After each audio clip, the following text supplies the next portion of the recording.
मध्य प्रदेश के पूर्व मुख्यमंत्री दिग्विजय सिंह का बड़ा बयान सामने आया है। थार की भोजशाला में एएसआई सर्वे पर उन्होंने कहा कि बीजेपी के पास मुद्दे नहीं है। साथ ही दिग्गी राजा ने इलेक्टोरल बॉन्ड कांग्रेस के खाते फ्रीज करने, अरविंद केजरीवाल की गिरफ्तारी और खुद के चुनाव लड़ने पर भी बयान दिया। देखिए खास रिपोर्ट। राज्यसभा सांसद दिग्विजय सिंह का बयान। दिग्विजय सिंह ने बीजेपी पर साधा निशाना। अलग अलग मुद्दों को लेकर साधा निशाना। शुक्रवार को पूर्व सीएम दिग्विजय सिंह ने प्रदेश कांग्रेस कार्यालय में प्रेस कॉन्फ्रेंस की। इस दौरान उन्होंने भारतीय जनता पार्टी पर जमकर निशाना साधा। दिग्गी ने कहा कि देश में लोकतंत्र का गला घोटा जा रहा है। जो मैंडेट मिला है वो गलत है। इसे लगता है कि इनके अति विश्वास के अनुसार सीट आ जाती है।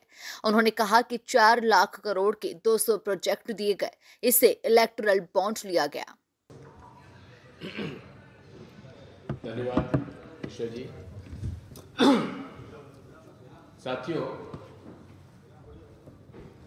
देश में किस प्रकार लोकतंत्र का गला घोटा जा रहा है,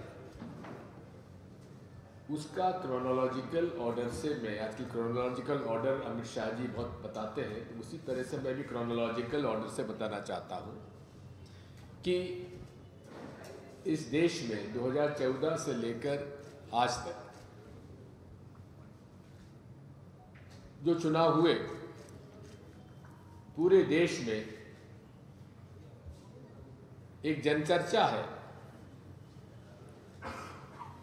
कि ये जो मैंडेट जनता का मिला है वो कहीं ना कहीं गड़बड़ है और कई प्रश्न ईवीएम के ऊपर उठते हैं, जिसका जवाब माननीय चुनाव आयोग देता है, न सरकार देती है। और इनका जो अति विश्वास झलकता है, 2014 में कहा कि हमको 272 से ऊपर सीटें मिलेंगी, 284 आई। 19 में कहा 300 पार, 303 आई। अब कह रहे हैं 400 पार।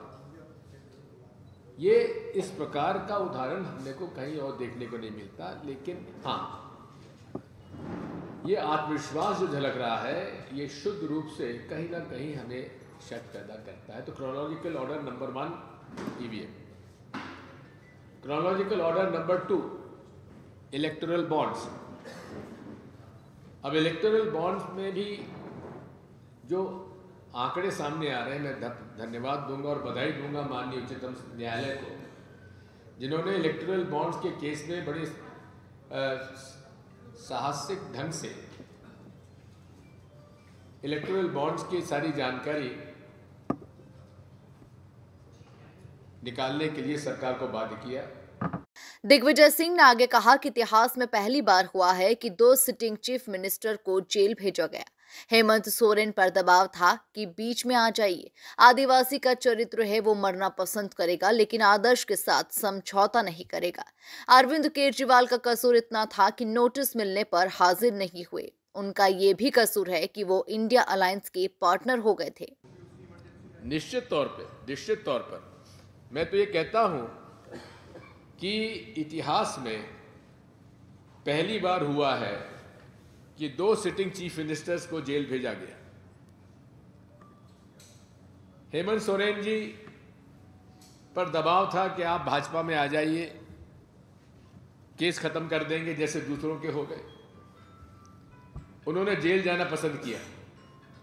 यह है ट्राइबल कैरेक्टर। आदिवासी का चरित्र ये होता है, वो मरना पसंद करेगा लेकिन अपने आदर्शों के साथ समझौता नहीं करता। दूसरा, अरविंद केजरीवाल जी, उनका कसूर इतना था कि उन्होंने उनके नोटिस मिल जाने पर वो हाजिर नहीं हुए, उनको गिरफ्तार कर लिया गया। ये पूरे तरीके से विपक्ष को, उनका कसूर भी यही था कि वो इंडिया अलायंस पार्टनर हो गए। और कांग्रेस और आम आदमी पार्टी दिल्ली में मिलकर चुनाव लड़ रही है, उनका भी ये कसूर था, हम उसकी घोर निंदा करते हैं। हो गया, थैंक यू। दिग्विजय ने चुनाव लड़ने पर कहा कि अभी लिस्ट नहीं आई है, मैं पार्टी का आदर्श कार्यकर्ता हूं, देश में जहां से भी कहेंगे वहां से चुनाव लड़ेंगे। कुल मिलाकर देखा जाए तो मध्य प्रदेश के पूर्व मुख्यमंत्री दिग्विजय सिंह का बड़ा बयान सामने आया है, जहां उन्होंने बीजेपी को निशाने पर लिया। Bureau report, MP news, Bhopal.